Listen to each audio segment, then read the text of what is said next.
Dictation शुरू होता है अब।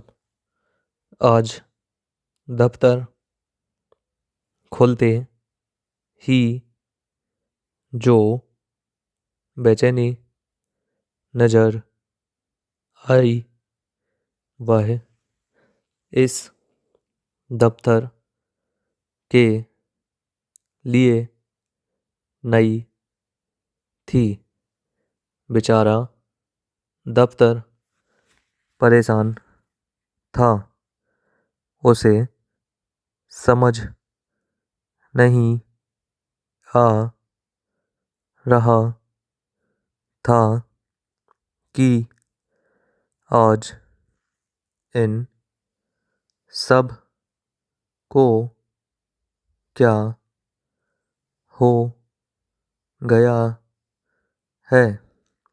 बड़े साहब से ले कर चपरासी तक सब बेचैन, उदास, घबराए से क्यों है।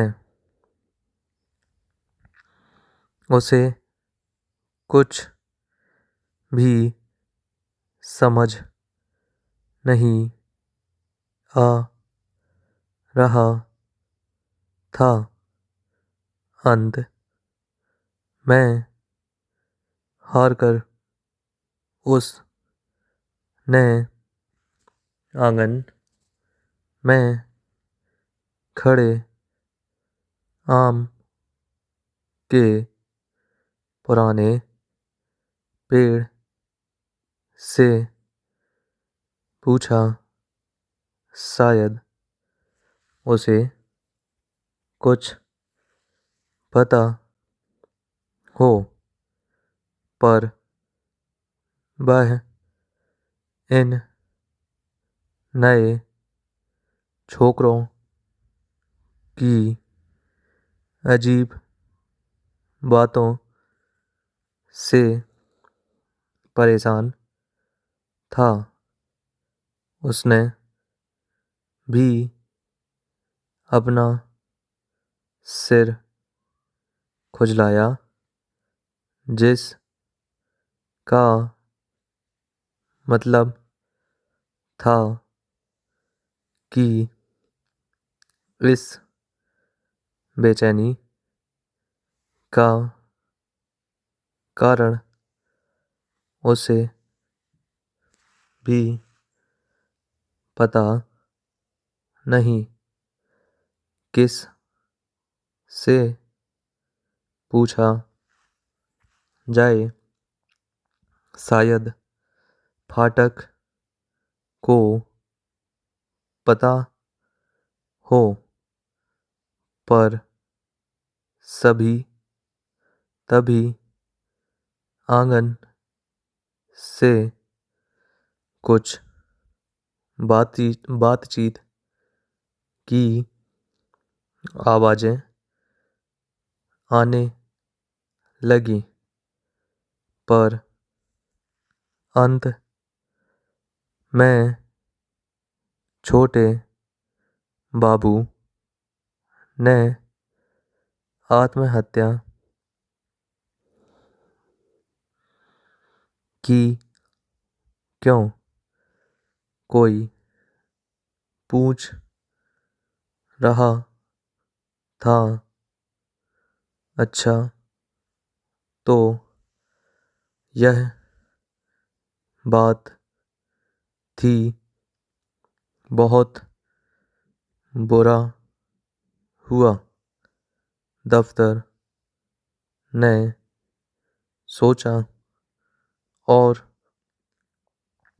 बात बात में यह खबर दीवारों, दरवाजों, चिकों, पर्दों से होती हुई दफ्तर में चारों ओर फैल गई। छोटे बाबू की आकस्मिक और करुणाजनक मृत्यु के कारण शोक छाया हुआ था। प्रत्येक व्यक्ति अपनी समझ के अनुसार उनकी आत्महत्या का कारण बता रहा था। बड़े साहब कह रहे थे, अगर ऐसी बात थी तो उन्होंने मुझे कहा क्यों नहीं, मैं उनकी तनख्वाह जरूर बढ़ा देता। सुनने वाले एक वही ठेकेदार साहब थे जो अपने किसी ठेके के सिलसिले में दफ्तर में आए थे। बोले, साहब यह रुपए की तंगी बुरी चीज है, पर उन्होंने तो किसी से कुछ कहा ही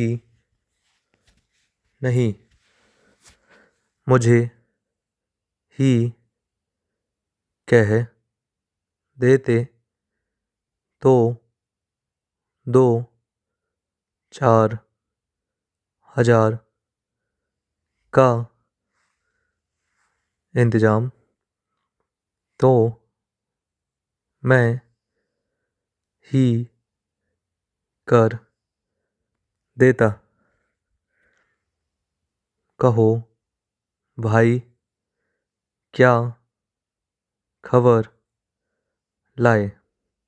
बड़े साहब ने फाटक में से आते हुए एक आदमी से पूछा, बहुत बुरा हाल है।